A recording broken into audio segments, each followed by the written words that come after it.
हाल ही में जीएसटी की दरों में व्यापक कटौती की गई, जिससे उपभोक्ताओं को आर्थिक रूप से राहत मिलने की उम्मीद है। हालांकि इस राहत को सही मायने में ग्राहकों तक पहुंचाना सरकार के सामने एक बड़ी चुनौती बनकर उभरा है।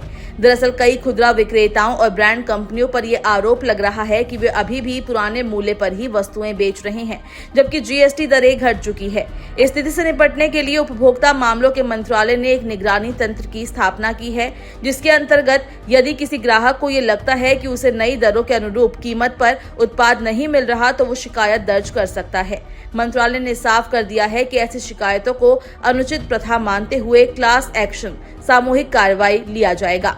सरकार ने यह स्वीकार किया है कि कई उत्पाद पहले ही थोक और खुदरा बाजार की आपूर्ति श्रृंखला में मौजूद है, जिन पर पहले से पुरानी एमआरपी अंकित है।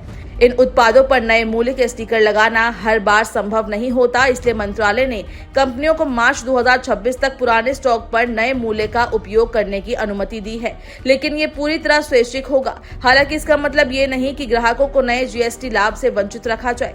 मंत्रालय ने स्पष्ट किया कि कंपनियों और दुकानदारों को ये सुनिश्चित करना होगा कि उपभोक्ता को नई दरों का पूरा लाभ मिले, चाहे उत्पाद पहले से पैक क्यों न हो। जीएसटी दरों में कटौती के बाद मंत्रालय द्वारा 2 बार सभी संबंधित पक्षों के साथ बैठकें की गई, जिसमें स्पष्ट चेतावनी दी गई कि यदि किसी भी स्तर पर दरों में कटौती का लाभ उपभोक्ताओं को नहीं दिया गया तो सख्त कार्रवाई की जाएगी। उपभोक्ता मामलों की सचिव निधि खरे के अनुसार सरकार को पहले ही दिन ग्राहकों से बड़ी संख्या में शिकायतें प्राप्त हुई, जिससे ये स्पष्ट है कि आमजन इस मुद्दे पर जागरूक हो रहे हैं। यदि किसी ग्राहक को यह अनुभव होता है कि विक्रेता या दुकानदार उन्हें कम दरों का लाभ नहीं दे रहा है तो वो सीधा अपनी शिकायतें दर्ज कर सकते हैं। इसके लिए सरकार ने एक बहुस्तरीय व्यवस्था भी की है।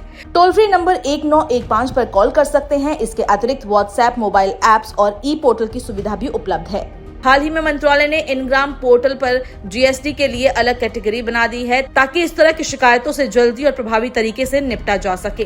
ग्राहक सीधे शिकायत दर्ज कर सकते हैं और स्टेटस ट्रैकिंग भी कर सकते हैं। शिकायत मिलने के बाद इसे मंत्रालय की टीम ट्रैक करती है और संबंधित कंपनी को नोटिस भेजा जाता है। इसके अलावा ग्राहक चाहे तो दुकानदार की बातचीत का ऑडियो रिकॉर्ड भी प्रमाण के रूप में संलग्न कर सकते हैं, ताकि कार्रवाई को मजबूती दी जा सके। एक बार शिकायत दर्ज हो जाने के बाद मंत्रालय की टीम उसका संज्ञान लेती है और संबंधित कंपनी को नोटिस जारी करती है।